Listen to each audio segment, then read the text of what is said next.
So what's up guys, welcome to CSS tutorial, and in this class we will be learning about the images. So first of all, I will make use of the image tag, and I will give the source. I will get the source from this Unsplash website. You can give whatever link that you want to give, no issues. And over here I will apply some properties to this image. I will say width as 500 pixels, and I will give some height and all, but let's not do that as of now. Let me just cancel this out everything. I will save this, and I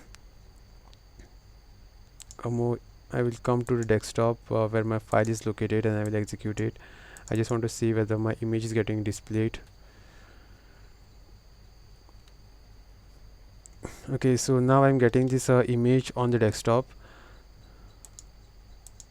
Now if suppose I want to give the border radius to this image, then I'll be coming over here, and I will say border radius, and whatever amount of the radius that you want to give, you just have to specify it over here. I will say 30 pixels. I'll come and refresh my page, then I should be getting a border to my image. Okay, so as you can see, I'm getting 30 pixels of border. Okay, so there is this 30 pixels of border around my image. If I'm just changing this to 80 and coming over here and refreshing,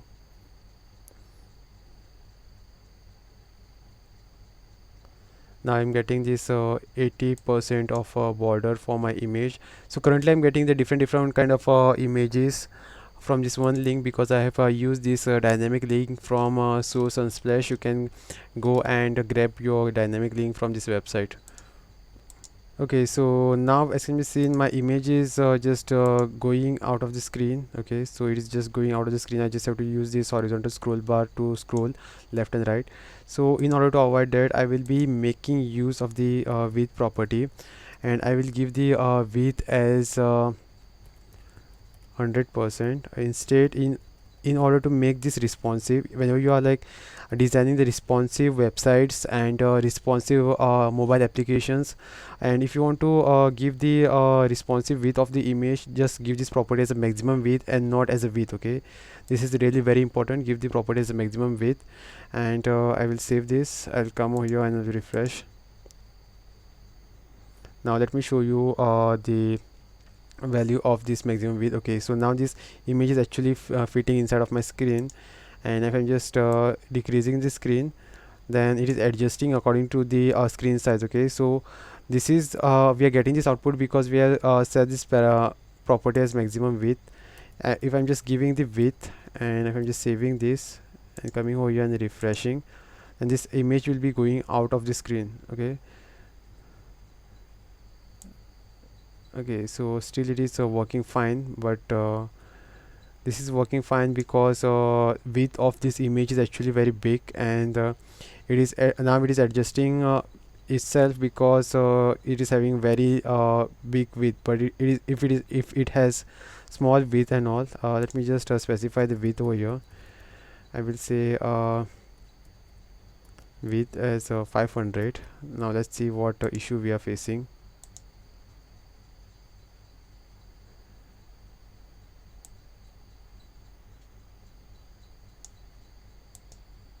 Okay, still as of now we are not facing an issue, but in case of the web and the app development, just make sure that you are giving the property as a maximum width just to avoid any issues. And I will give the height as auto. Okay, so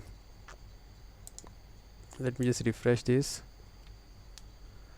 So according to the width, height will be automatically adjusted. Okay, so these two properties are important when you want to make your image responsive. Now if suppose you want to display this image at the center of the page, as of now this is this image is at the center of this page, I will decrease the size. I will give the width of this image as 40%. I will save this, and now let me just refresh this. Okay, so now the width of my image has been changed.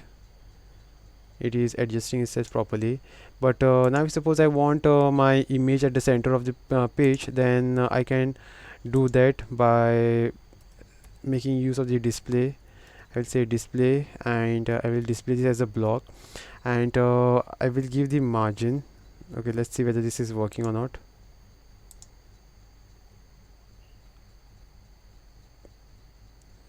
Okay, I forgot to give two properties. I will give the margin, and margin from the left should be auto, and margin from the right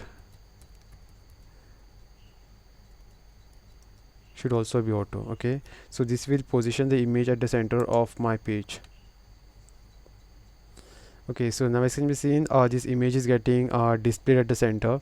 So these are the three properties which you have to apply, which is display, margin left, margin right. You have to set the value as auto, and display should be having the value as block. Okay, so if you are making use of these three properties, your image will be getting rendered at the center of the page. And next is opacity. Opacity is basically if you want to make this image look very light and all, then you can make use of the opacity. I will say opacity, and opacity takes value between 0 and 1, so I will give the opacity as 0.5. I will save this. I'll come over here and refresh. Now just see what kind of an image we get. Okay, so now as you can see, this opacity has been changed. It looks like a old age image. Now if I'm just changing value to 0.1, this will look even more lighter. Okay, so let's see what we are getting. Okay, so as you can see, this looks really very light because I've changed the opacity, and if I'm saying opacity as 1, I will get a clear image over here. Okay, so now I'm getting a clear image. Okay, so this is how this opacity property is working, and now we will be looking at how to apply filters to our image. So I will come down below, I will say filter, and if suppose I want to make my image blur, I will make use of this blur, and I will make it 10 pixels blur. Okay, so now my image, whatever image that you see over here, it will be blur. Okay, so now this image is blur because I have applied the blur filter over here. And now the next filter what we will be looking at is brightness.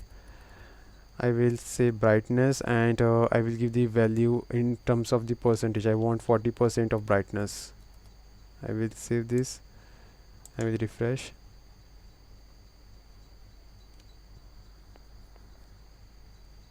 Okay, so now its brightness have been changed because I have reduced the brightness to 40%. The maximum brightness is 100%. And next filter is contrast.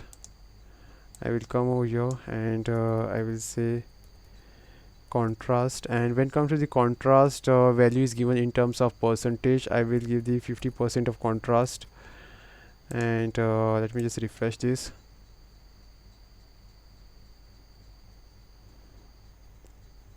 Okay, so now as you can see, the contrast of the image have been changed, and now the next filter which I will apply is grayscale. And when it comes to the grayscale, again it takes value in terms of the percentage. I will give the 100%, and it will be giving me the grayscaled image. Okay, so now as you can see, I'm getting the black and white image because I have changed this grayscale value to 100%. And now I will make use of the invert. I will specify over here only. I will say invert. I will refresh. Okay, so now as you can see, this image has been inverted in the sense color of the image is changed. Okay, so now this is some totally different image I'm seeing over here. Okay, so now next filter is sepia. I will apply the sepia filter over here. I'll come over here and refresh. Okay, so this is the effect of the sepia filter. It's look, I mean, if you had seen the old pictures and all, you will see the pictures in this format. This is a sepia filter.